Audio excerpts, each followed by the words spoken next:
Welcome back, Cult Lords fans, to Season 2, Act 2 of The Matrix Resurrections Week. That's right. Matrix Resurrections, directed by Lana Wachowski. What should our viewers do right now? Well, they should subscribe. I You kind of like had a little bit of a, mind thing. A little Freudian slip there. Yes. Please subscribe. We need subscriptions. Please, subscriptions for our channel. We're at 120 something right now. Yeah. And, we definitely want to keep climbing. Climb. We're on the road to 1,000 subscribers, and it starts with the first one, but we're still stuck around the 120. So we need to get to 1,000 subscribers, and that all happens to you. And by the way, I actually had a friend of mine do this really nice write-up about us on his Facebook, asking for people to sign up, and we got a few people. Nice. People to sign up. We'd love more of that. What would happen happen if everybody went and did that? Wow.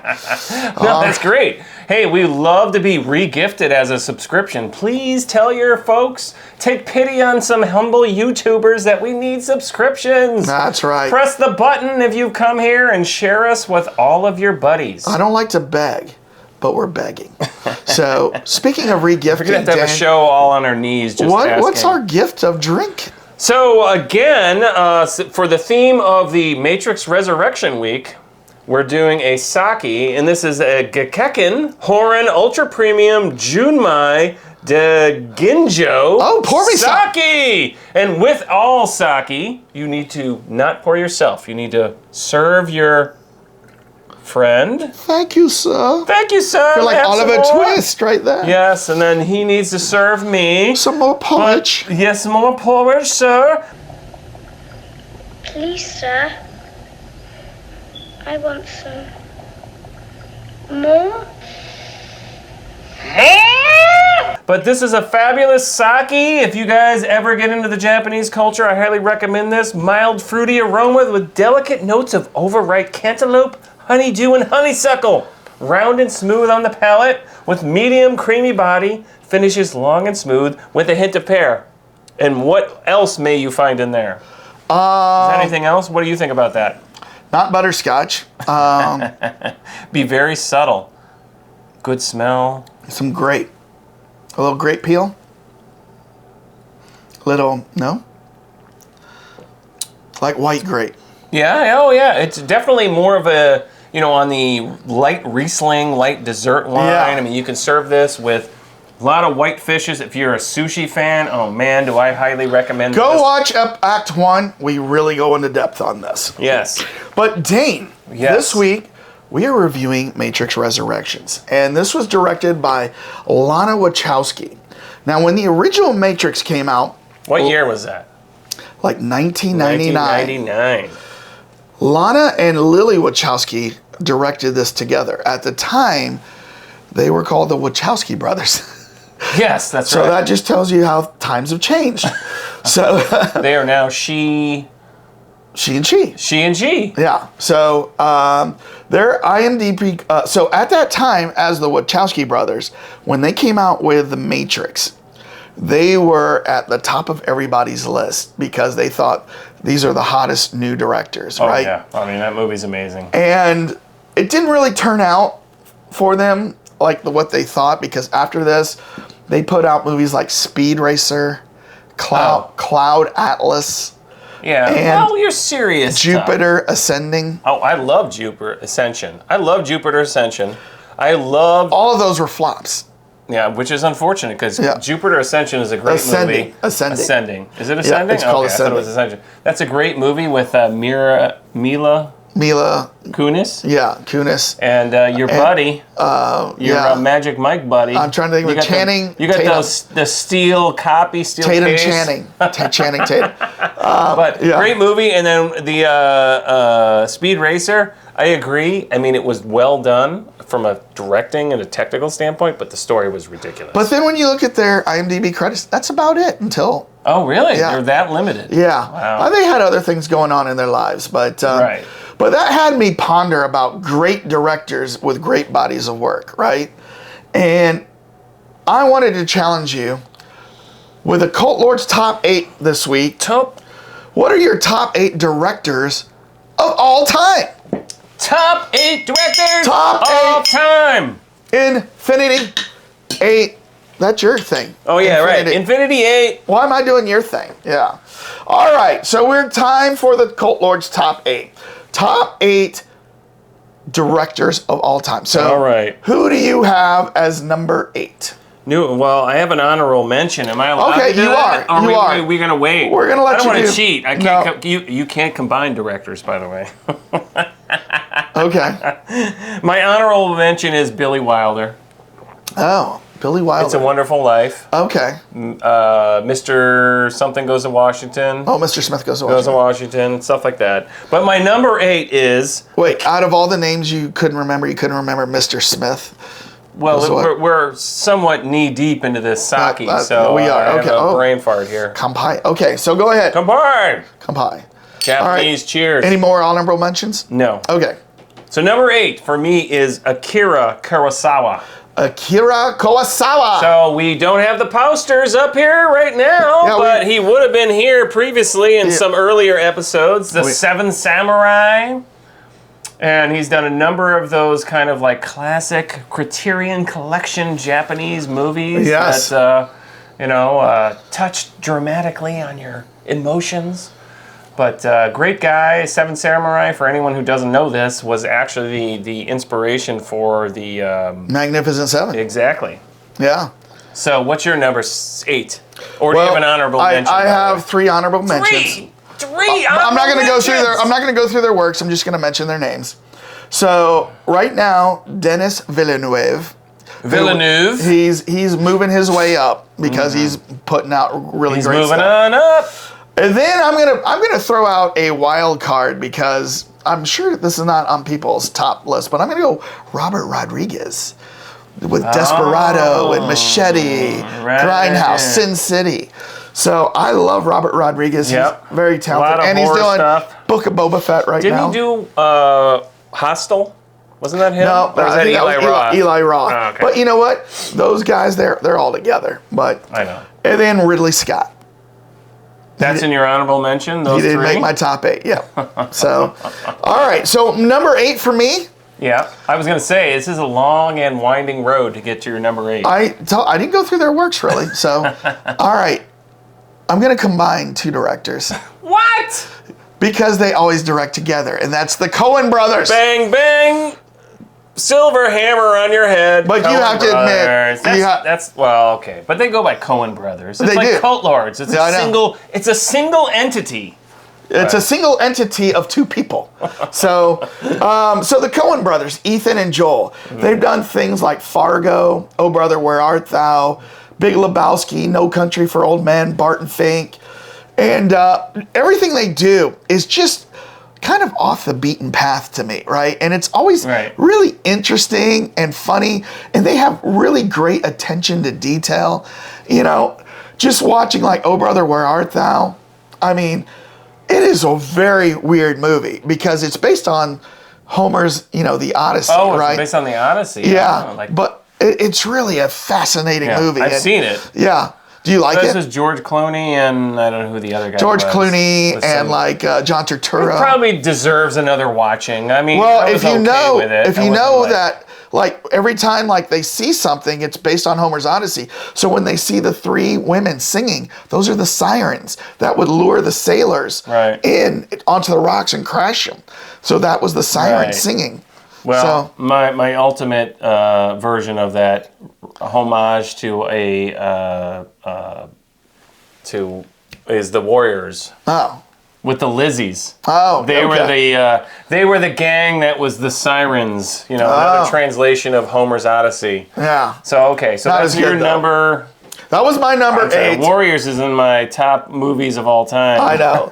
So what is number 7? Number 7 for me is Stanley Kubrick. Stanley Kubrick. Yeah, you can't get any better than The Clockwork Orange, The Shining, of course, 2001, Space Odyssey, and then he's done some other things too. Barry Lyndon, other, he also did. He's so identified with certain movies that you forget about. He also did Spartacus in 1960. Oh, yeah, the one with Kirk Douglas? Yeah. Do you like gladiator movies? Joey, do you like movies about gladiators? Timmy? Yes. Or is it Jimmy? Yeah, Jimmy. Do you like gladiators? I do, Mr. Pilot. Yeah. He also did a movie that a lot of people panned, but was actually it's one of my all-time favorite movies, and that's Eyes Wide Shut with Tom Cruise and Nicole Kidman. Oh, yeah. We saw that in the theater. Love that movie. Really? Yeah, I love it. I've watched it so many times. I can understand that, but I mean, 'cause the weird thing about that movie is that it's one of those love-hate relationships. Oh, you love it or you hate it? Yeah, you love it or you hate it, because I think people either you kind of got digged. When I say dig, you dug the emotions that he was putting in there and what he was trying to get at, or you were like completely confused, like what the hell? A lot of people were confused, and they were like, "What is this? The kind of underground world?" Yeah. So it was a really good movie. I mean, it might have been better without two huge celebrities playing the main characters. I wouldn't change one thing Are you about a that Nicole movie. fan? I was in this movie, so yeah. Well, hey. She's doing great work. So, JR, what's your number 7? So I'm going to go with James Cameron at number 7. So, obviously he did Titanic, Aliens, Terminator 1 and 2, Avatar, The Abyss, and True Lies. The only reason why this guy is not higher is because after Avatar in 2009, he has dropped off the face of the earth. Right. And he keeps saying, I'm going to work on Avatar 2 and 3. And supposedly he is working on these. Mm-hmm. But 2009 to 2022, he hasn't put out anything. And he's so talented, but he made so much money on Titanic and Avatar. He doesn't need to direct again. Right. You know what I mean? Yeah. I mean, and he's been doing more documentaries, right? Yeah, he's working on the He has Titanic put out some stuff. Documentaries, but nothing of entertainment value, right? Right. And there is an Avatar about to be made, right? Is he filming it? Supposedly he's filming it now. And maybe the pandemic, affected a lot of that. But yeah, I agree. I mean, that guy has been AOL for many years. He is really, really talented when he wants to. Right. Put out a movie. But he's highly motivated. But when you're walking around with millions of dollars. Billions of dollars. I'm surprised he hasn't built his own spaceship to try to get it into space, Yeah. What's up with that, Cameron? I know. So James Cameron is number 7 for me. Number 6, what is your number 6? Roman Polanski. Ooh. Okay. Ooh. Okay. Unfortunately, should I feel a stigma about him? No, unfortunately. Well, so this is an interesting topic. So, I mean, if somebody creates great art, creates great movies, cinema, whatever they do. We talked about Bill Cosby. Bill Cosby. Right. Should you be forever like, I'm never going to listen or watch or be respectful of whatever they created for the rest of time? No, I'll be honest with you. I've discussed this with other friends before, but like Bill Cosby is a perfect example, right? What he has done and been accused of and charged for is horrible. It's creepy. Mm-hmm. But when you look at his art, when you look at Fat Albert, when you look at The Cosby Show, when you look at I Spy and his movies and his comedy, you gotta be able to separate that, his art, from who the guy is. Because who the guy is might be a total creep, but the art was amazing. So you're gonna obviously equate that to Polanski, right? Right. Oh yeah. I mean, that guy, and I think the jury's still out on him on that one. I mean, and the whole because is it?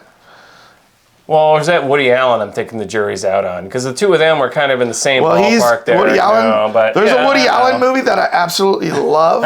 The one that I really love, but but he's another guy like that. So. Yeah. Well, Roman Polanski, Rosemary's Baby, right? Chinatown is absolutely probably one of the best film noir movies. Up in there with the echelons of film noir. It's like number 1, number 2 for a lot of people. And then he's got all this other background that a lot of stuff, there's like vampire movies that he did. Oh, I've got that one. It's more of a comedy vampire. Yeah, right. So. It's like, and so he's got this really deep, what's the word I'm looking for? A collection of things that he's done over time, and you can kind of map out his growth over time where he got to the point. And obviously, and Tarantino, which I'm sorry, I'm going to jump off the board here and say we both have Tarantino on this list. You think I do? Yeah, right. But Tarantino made somewhat of a little bit of a, step into the Roman Polanski pond with his last movie of Once Upon a Time in Hollywood.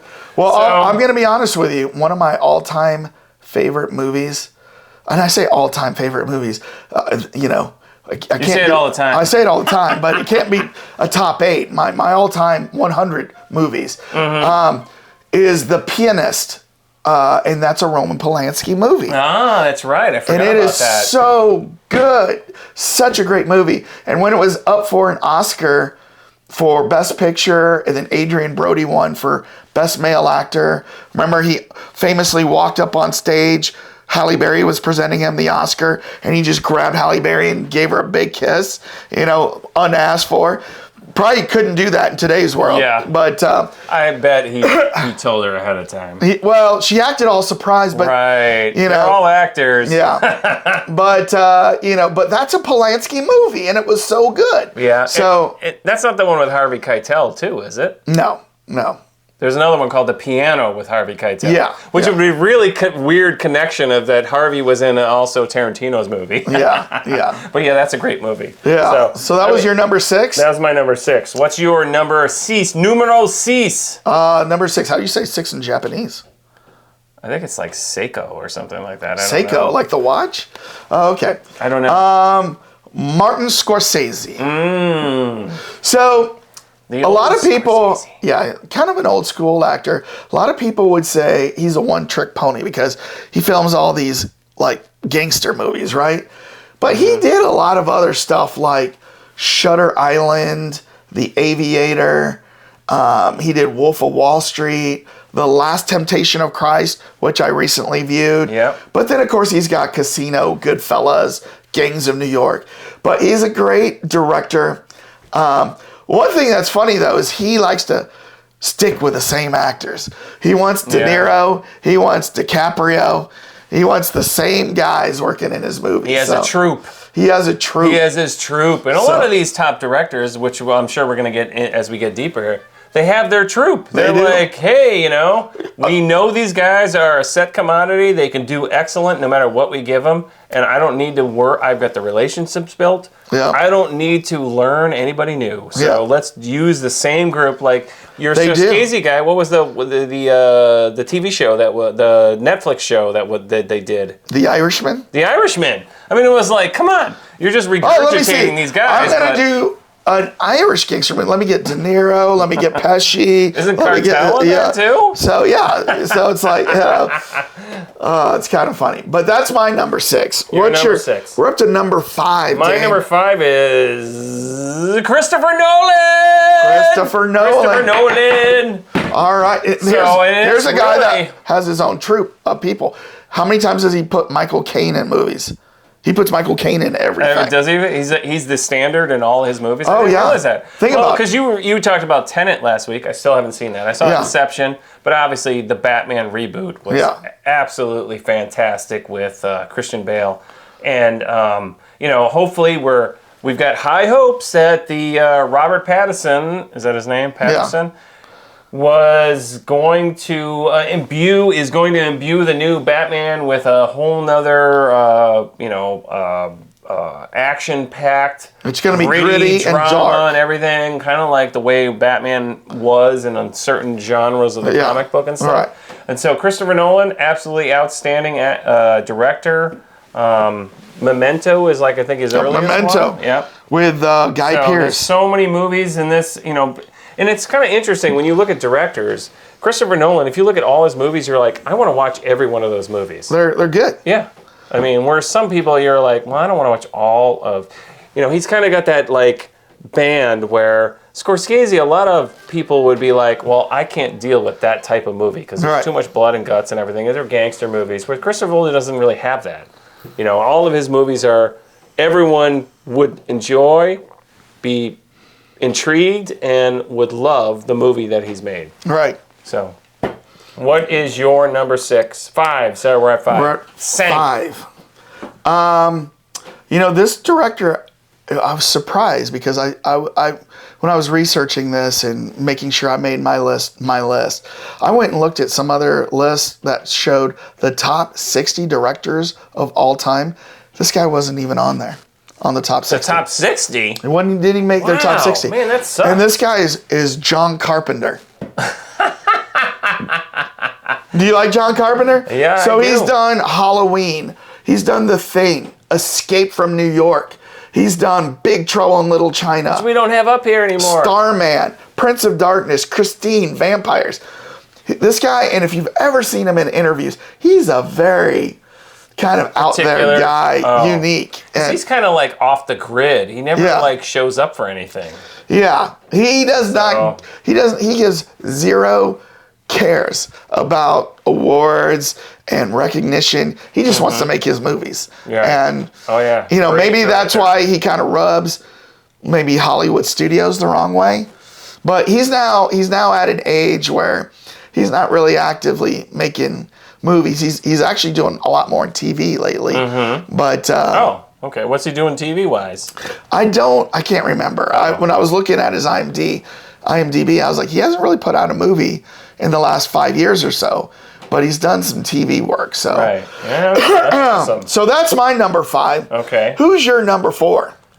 Mr. Tarantino himself is my number 4. Big Q. We've talked about this guy, and he has definitely soaked himself into the movie consciousness. I mean, you know, the zeitgeist. The zeitgeist. If anyone ever talks about any kind of movie genre or movie theme or just, you know, anything related to film studies, Tarantino comes into there every single time because that guy has gone out and studied all these different genres of movies, and then obviously, and that's what he's doing right now, because I think he's on number 10 next, right? He's going to do 10 movies that are supposed to be representations of a genre of movie that he's thought has thematically been a touchstone for audiences. What's your favorite Tarantino movie of all time?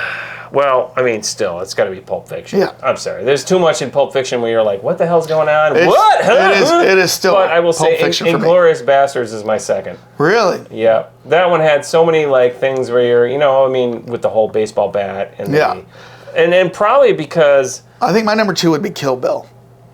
But yeah, well, go which ahead. Kill Bill? The one. One? Yeah. Yeah, I mean, that's the problem with Kill Yeah, Bill. Is right. He diluted it with 2 movies. Whereas Inglourious Basterds, I mean, that was he historically did all these very interesting tropes, I guess is the word, for, you know, the Nazi genre. But then added in his own thing with, like, Eli Roth coming out with a baseball bat and knocking the Nazi in. And then Brad Pitt, like, carving it in Christopher Waltz's head. And then, you know, so, I mean, that guy obviously is a powerhouse in the director community. But there's nothing creepier than when Bruce Willis walks downstairs and he hears this, and then he slides the door open with the bring out the gimp. with his samurai sword, slides the door open. and I'm not going into any specifics, but if you've watched that movie, you know what I'm talking about. Because your mind is all of a sudden like, what? I like that guy. He calls up and he goes, "Hey, Zed, Maynard here. The spider's caught a fly in the web." Remember, that's what he says. But the bring out the gimp part is the best part. When he's like, bring out the gimp. He's sleeping. I don't want to wake him up. And you think it's like a boss guy or something. Like, and then he's like, no, it's a guy in a leather full, like, statistic outfit trapped in a trunk. Yeah, Alice in Chains had a song called "Man in the Box," and that's what. Is that what that is? That homage to? No, it's not an homage to that. All right. But what's your number 4? My number 4 is M. Night Shyamalan. Oh. I'm just kidding. What? I was about to say. I know. He's not on my list. Not the night? Nope, I've got Christopher Nolan at number 4. So, yep.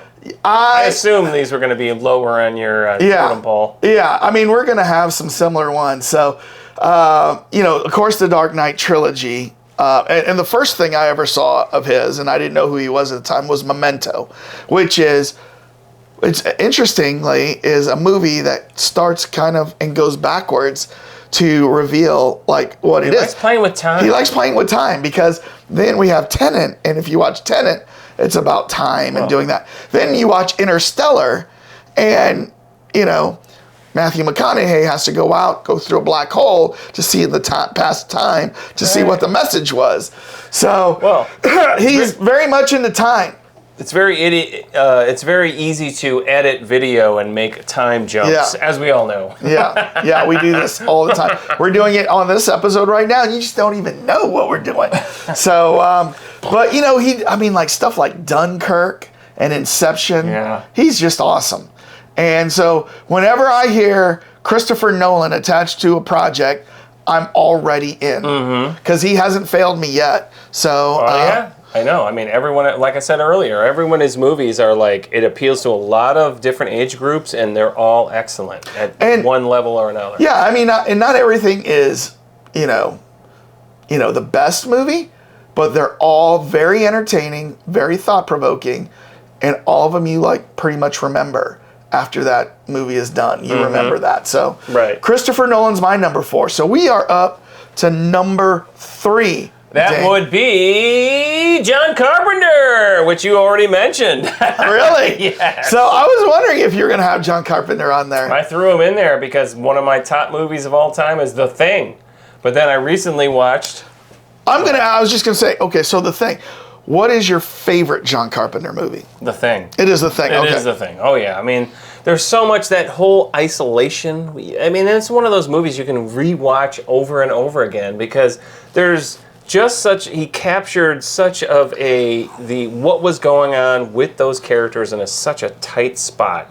And unfortunately, The Thing 2, most people had never saw with Mary Louise Winstead, what's her name? She's married to Ewan McGregor now. She was also in Scott Pilgrim's. Yeah, I can't remember. It's Mary Louise Winstead. She was the main character. And in The Thing 2, which John Carpenter had nothing to do with, but they still did a great job. Kurt Russell, again, at one of his best movies, Escape from New York. They probably filmed I forget what the date was. But they were back to back. Back to back, yeah. Absolutely outstanding movie. No CGI.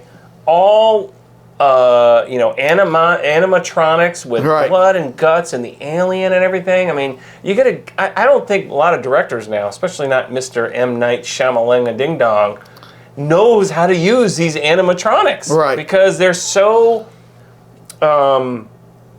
dependable on CGI. Yeah. So, I mean, it's amazing. So, anyways, John Carpenter's mine, and I just watched recently for the first time Escape from Precinct... Assault of Precinct 13. Yeah, I just watched it for the first time. You watched the original one. The original. Because there's a remake of it with like Lawrence Fishburne and Ethan Hawke. And so the weird thing about that first movie is it did really not well in the United States. It's his second movie. The first one was the Star Space movie, I forget what it was called. It was huge in Britain. It was like the top movie of the year in Britain. And so here's a weird thing. The promoter in Britain of the movie, his name was Michael Myers. And he did such a great job that they decided to use his name in Halloween as an homage. Gosh. And his wife was... There you go. Some trivia I did not know. Some trivia. Michael Myers was a movie promoter in UK for John Carpenter's... did he wear that white mask when he promoted it? No. And so his wife was mad, though, because she's like, he should get some money. And they're like, your husband's name has been immortalized forever. Yeah. So, yeah, I mean, John Carpenter, absolutely great. So then he went on to do Saturday Night Live with Dana Carvey, you know what I mean? Right? Who? Michael Myers. Yes. Right? Did I use the wrong name? No, it's Michael Myers. Yeah, it's Michael Myers, but that guy's named Michael Myers too. So what's your number 3 as I pour you? Oh wait, I just want to say my favorite John Carpenter movie, Big Trouble in Little China. Oh yes, Big Trouble in Little China, which is kind of like a weird step in another direction, but it did horrible at the box office. But it's a really interesting movie. Oh, I can't serve myself. Dang it, sake. But yeah, that was a good movie. Kind of interesting too because it's not his typical stuff. No, he does his. But once again, we talk about directors liking their people. Kurt Russell. I mean, he went back to back to back. Like he had The Thing, Kurt Russell. Escape from New York, Kurt Russell. as Snake Plissken, one of my favorite all-time movie I characters. thought you were dead. I thought I keep hearing that, but Snake Plissken. I love Snake Plissken, and then Big Trouble in Little China again. Yeah. So, So that was your number 3, then, right? Yeah. What's your number 3? I'm gonna go. This is a dramatic pause. with Who is this? Oh, Alfred Hitchcock. yeah. Psycho. If you can read that there. Can you read it? Psycho. But that's it's almost like weird that we put this right in the middle, coincidentally. I know. We're like, hey, we're gonna talk directors. Let's put one of the best directors. I right knew it there. was going to be on your list. How did you know? How did you know I was going to put this old director on this list? Because you've talked about it in pretty much every video. Because I talk about Alfred Hitchcock all the time. Yes. You took a class in college. Here, let me do your... please tell me. You took a class in college with a famous professor who did movie reviews, if I remember. Yeah. David Dinklage or something David like that? Daly. David Daly. Yeah. And that was where you, all of a sudden, he stoked your love for Hitchcock. The course was all Hitchcock. Yeah, all Hitchcock. And then what about the textbook, Dane? What's the story? It's the on only book that you still have retained from college. Yeah. When I sold back all the college books, I said, I'm keeping this one. Yeah, so I love Alfred Hitchcock movies, and he's got something like 54 movies. I think it was 60, but he appeared in 57 of them, didn't he? He appeared in like 46 of them out of we talked about this previously. we Directors appearing in their own movies. In the movie review of Old, if you go watch the movie, we talk about Alfred Hitchcock, and we even show some clips of Alfred Hitchcock appearing in his own movies. Mm-hmm. So, but out of like the 50-something, I've probably seen just under 20. I know, but he's one of those genre movie directors that everyone across the entire planet has at least seen one of his movies. Oh yeah, I would agree with that. I'm just saying that there's so much more Alfred Hitchcock for me to go watch that I have not seen. Right. But you watch things like North by Northwest, Mm-hmm. which is my all-time favorite.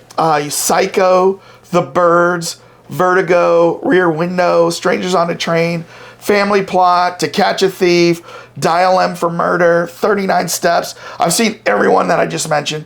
They're all so good, and there's a lot more to go see for me. So, I can't wait to, continue to learn more about Alfred Hitchcock. You should just do it. Just go full Just marathon. do it. Just do it. That's my new catchphrase. Trademark. Just do it. Trademark. Yes, you should just do it. Just do you it. should trademark Just that. do it. Trademark. All right. What are we on here? We're on number two. Number Two. Deuce. Yes. Wes Anderson. Really? So I love Wes Anderson. he's a very odd bird. He's an odd bird, but probably because he's really defines every single movie. He really puts out like what style are we going to do? What clothes everyone's going to wear? What's the theme? He doesn't put it out. You just assume going into the movie, Right. It's going to be Wes Anderson style movie, right? So, yeah, because he's defined his own style. P.T. Anderson started doing that a little bit too, but then he's kind of fallen off the face of the earth. But Wes Anderson, I mean, starting with Rushmore, oh God, that's still one of my favorite movies of all time with an early, I forgot his name, but Olivia, ironically, Sabotage, Olivia Williams, I think her name was. Yeah. Olivia Williams, she was in that. It was one of her early movies, and it's the first time Bill Murray had ever gone outside of his comedic genre, even though he was playing more of a dramatic role in Rushmore. Okay. And then later you saw him in, what was the movie in Japan? Lost in Translation. Yeah, Lost in Translation. But, there's just so many funny things that happen in that movie. And then every single movie, they're absolutely, a little pearl of enjoyment, if I may use that phrase, because they have their own little self-contained. It's almost like a little aquarium. What do we call that? That where he's defined everything inside it and come up with like the music, the tonality, the clothes, the character development, what's the theme? I mean, the Steve what was the name of that one? The Great Steve Mizzou. The Life Aquatic. Life Aquatic Zissou. with Steve Zissou. Yeah. That one.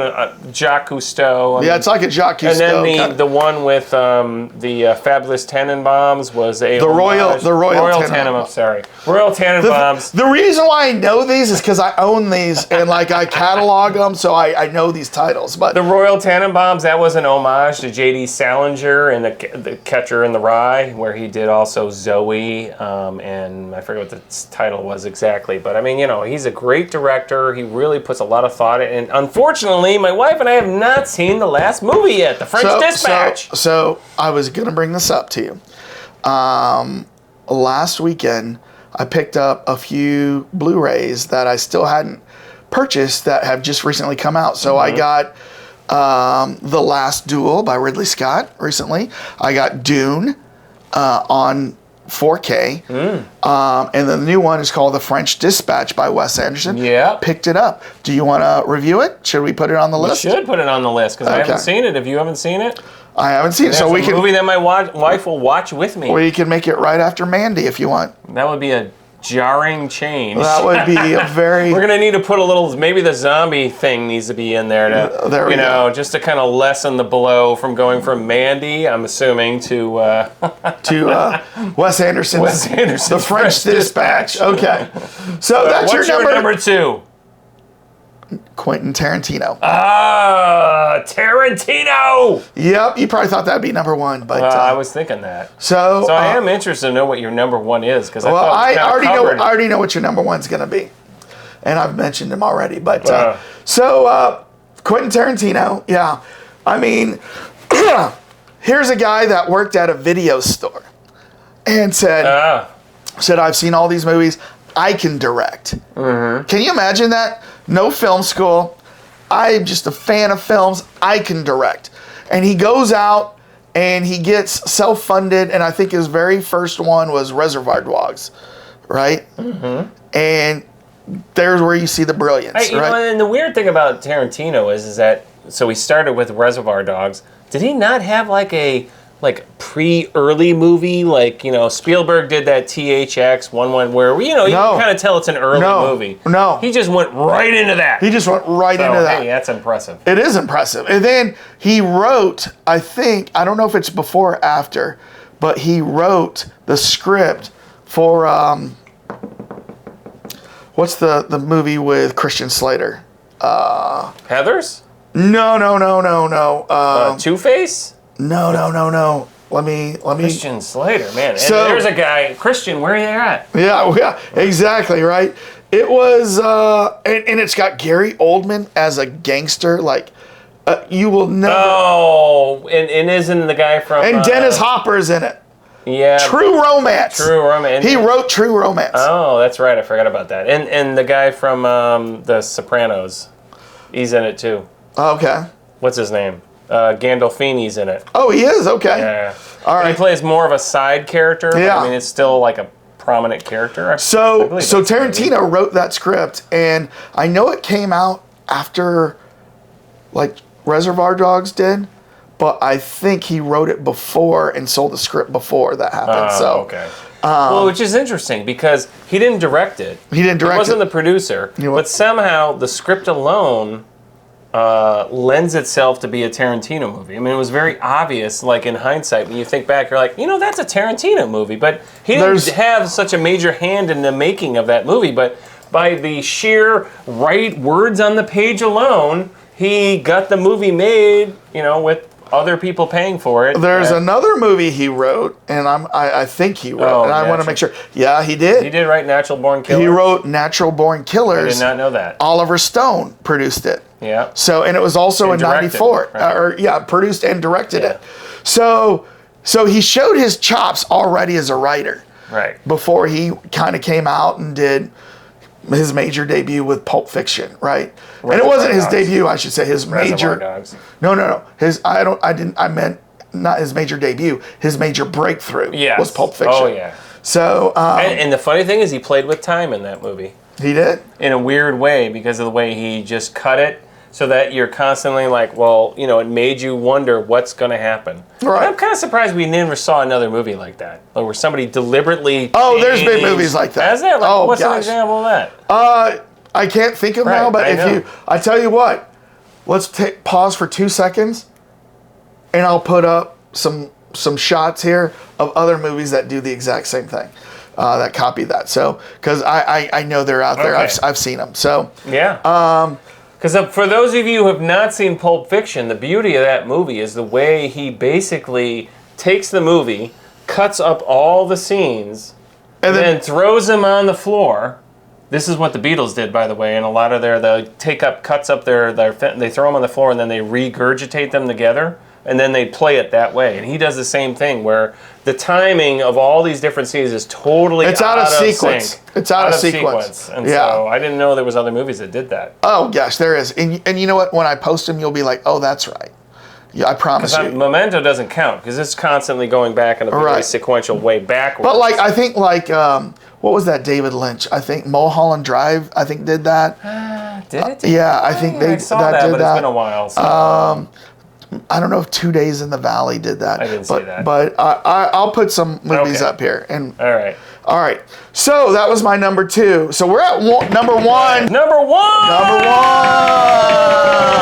My number 1. I know Which what at it this is. point you probably already have guessed. I already know. Ridley Scott. Yep. Absolutely, fabulous director. He, I think, if I remember correctly, came up actually from the art college side. He's got like an art degree. So all of his movies have this very defined feel to them. Hey, he made my honorable mention. He made your honorable mention. I know, I was surprised about that. You at least put him into the honorable mention.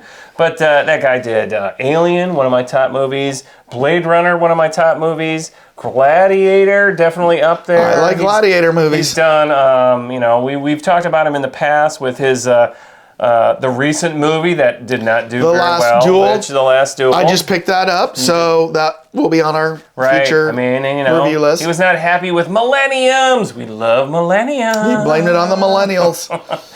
But he's just done such a great job with. You know why I knew he was number 1? How did you know this? So in our past review of Old, we talked about him blaming millenniums. Yes. Or millennials. He called them millenniums.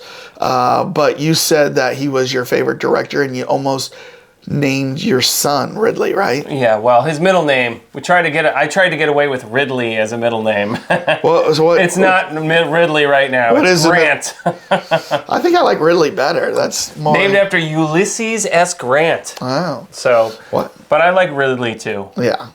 All right. Maybe I'll nickname him Ridley and just start calling him that. I love Ridley Scott. I mean, he's got great movies. And then the other one is Black Rain, which most people have no idea with Kirk Douglas. Michael Douglas. Michael Douglas, sorry. Yeah, and Andy Garcia, movie. Right? Or is he in that? I think he is in that too. I'm gonna have to give that one. I haven't seen that movie for like 20 years. I haven't seen it either. I do own that one, but yeah.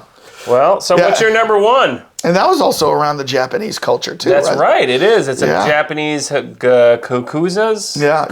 Whatever. Yakuzas. The Yakuza. Never mess with the Yakuzas.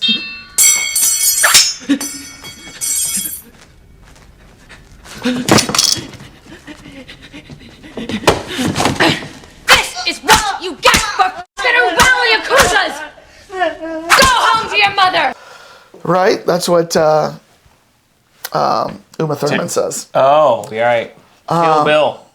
So, my number 1, who do you think it is? Wait, your number 1. I guess we're going to do this again. Number 1. So, who do you think it is, honestly? Don't look. Who do I think? Who do I have above Alfred Hitchcock and Quentin Tarantino? I'm trying to think what movie would be in there. I can't. You're gonna have to jump. You've talked about so many different people. It's not Kubrick. Well, you haven't talked about Kubrick. I haven't talked about Kubrick yet.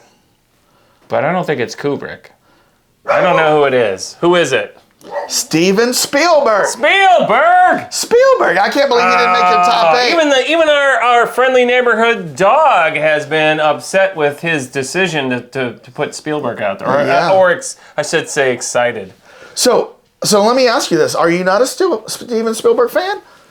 He's not in your top 8. He's one of those guys that I kind of feel like I should be, but because he's done so many, I mean, I will admit, he's done so many great movies. Oh, but because he's done so many great movies, I better keep him off the list. His movies don't emanate with me, or what's the word? I don't get emotionally tied into his movies. Dane, you ignorant slut.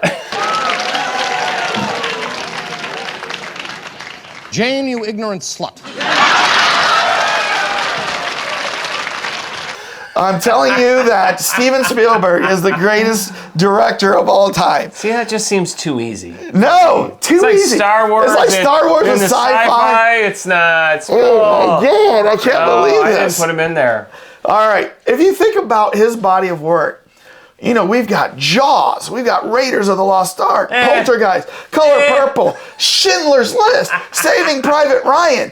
One of my all-time unknown favorites, Munich. He's got War of the Worlds, Minority Report, E.T.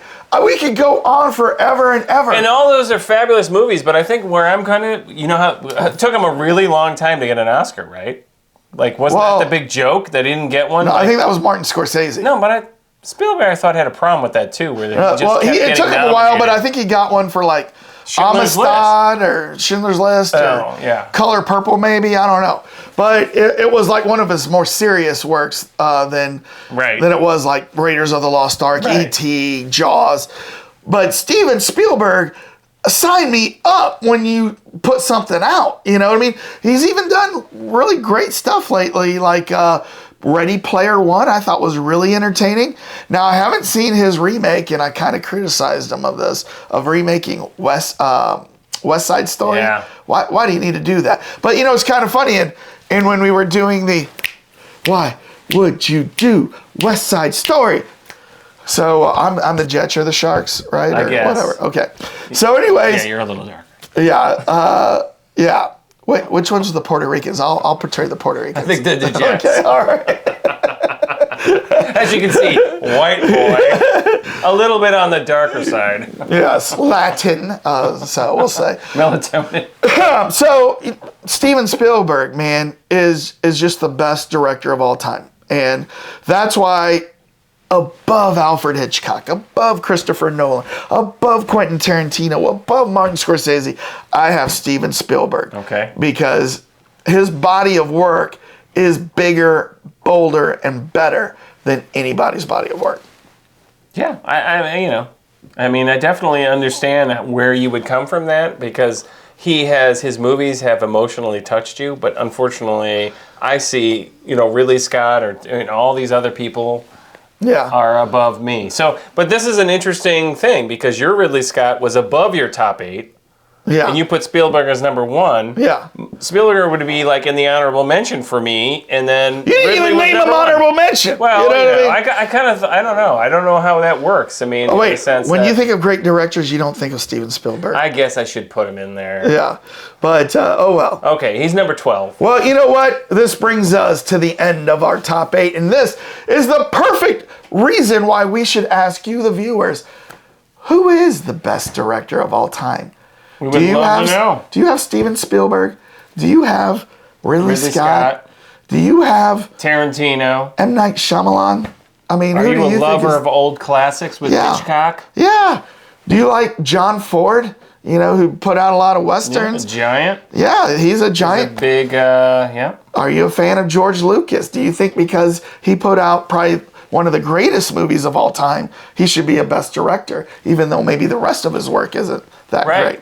I don't know. One of the Spanish directors, like the guy who did the Harry Potter last 2 episodes. Guillermo. No, it wasn't him. That was the other Spanish Del Toro. director. He's a great director. Yeah, he's a great. There's a lot of great. Right. Well, I told you, last night when we were just kind of chatting. Yeah. Before we went off to prepare our notes, I said, man, this top 8 directors is going to be really hard, because there's a lot of directors you could put in here, right? Right. There's a lot of directors we left off here that are really, really good. So, but we want to hear who you want. So go to our comments, please, and list your top 8 directors, or at least, is there somebody we missed that we should put there? Who do you think? Yeah, start the discussion. Start the discussion. That's what we want with our subscribers. Bring your friends in, your comrades, Yeah. your buddies, your palialios. Yeah. Get them to subscribe. Yeah, who do you like? And subscribe, have them subscribe. So there we go, Dane. Come pie. Come pie. Act 2 is in the books.